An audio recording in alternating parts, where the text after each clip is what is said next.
Alain Deneau, directeur de programme au Collège international de philosophie. Les multinationales sont devenues des pouvoirs et c'est à tort qu'on voit en elles strictement des entreprises ou des sociétés. Donc vous avez pour le capital, après la Deuxième Guerre mondiale, un éventail de législations ultra-permissives qui permettent de tricher à la carte dès lors qu'on est capable de déployer ces activités à l'échelle internationale et donc de s'imposer comme multinationale, c'est-à-dire d'avoir un réseau d'entités dans de nombreux pays.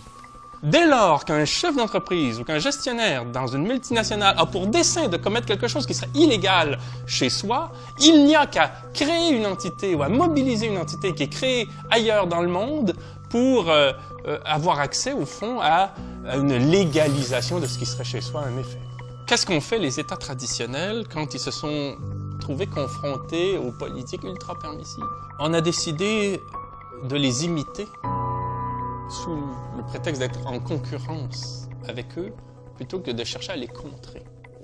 Aux États-Unis, au Canada, en France, en Espagne, en Allemagne, on va dire, nous sommes dans un univers de concurrence. Et nous faisons face à des pays qui ont des lois plus permissives que les nôtres et qui sont donc plus avantageux que les nôtres en ce qui concerne le fisc. Alors nous allons rivaliser, nous allons réduire le taux d'imposition des entreprises de X% à X%. Et donc depuis des décennies, tous les taux sont revus à la baisse en ce qui concerne le revenu des entreprises. Parce qu'il faut concurrencer. Alors que on pourrait très bien, sur un plan diplomatique, dire à ces pays que sont le Panama, les Bahamas, les îles Turques-et-Caïques, Trinité et Tobago, l'île Jersey, le Liechtenstein et ainsi de suite, dire nous contestons telle ou telle loi parce qu'elle consiste pour vous à légiférer sur la façon dont le capital sera administré partout dans le monde sauf chez vous. C'est comme si la main invisible d'Adam Smith, là, avec ses ongles, là, était parvenu en quelque sorte à ouvrir les interstices entre les États pour créer cette espèce de zone tampon anomique où il y a la moitié des transactions financières internationales qui ont lieu. Une société comme Total, qui est strictement un exemple, on pourrait citer Amazon, Starbucks, Monsanto, Boeing, Goldman Sachs, va plaider trois choses. Ce qu'on fait est légal, on ne fait pas de politique, le passé appartient au passé. Et avec ça, on a raison tout le temps.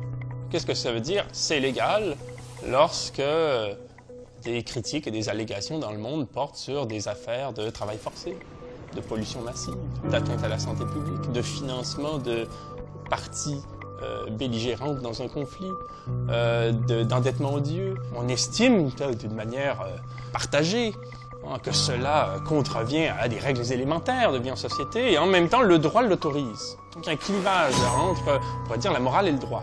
Là, on dirait, nous, on ne fait pas de politique. Sous-entendu, la politique, c'est l'affaire des minables.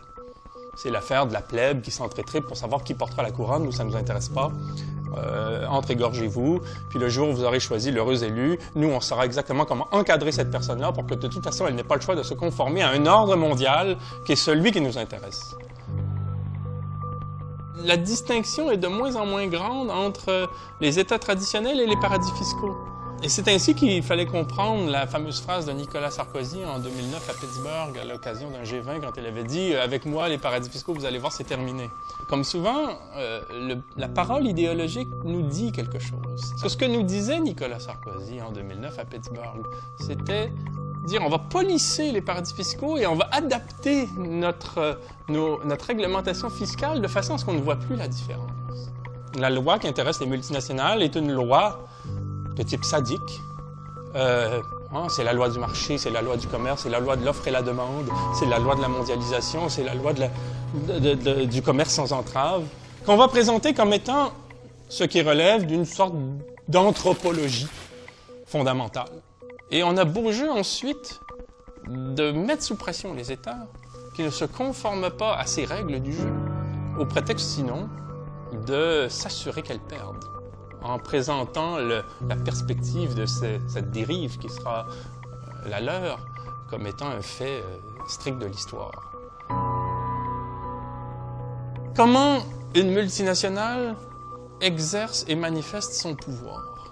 De multiples façons. D'abord, sur un plan diplomatique. en ayant une représentation diplomatique qui pèse beaucoup plus que celle de n'importe quel État. Ensuite, vous avez le lobbying.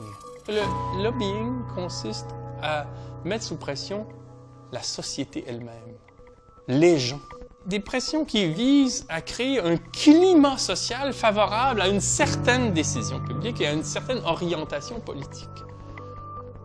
Et cela passe évidemment par un grand nombre de manifestations qui vont du financement d'une université au financement d'un voyage au bénéfice d'un média ou d'un journaliste. À défaut d'une estime, au moins on s'assure de l'autocensure générale. Qu'est-ce qui reste ensuite? Bien entendu, les menaces. Financer un camp adverse, exiger le départ d'un ministre. Donc on est face à des pouvoirs qui s'exercent sur un mode nouveau, spécifique, souvent pervers, difficile à cerner, en même temps qu'il est bien réel et qu'il est même le problème du 21e siècle.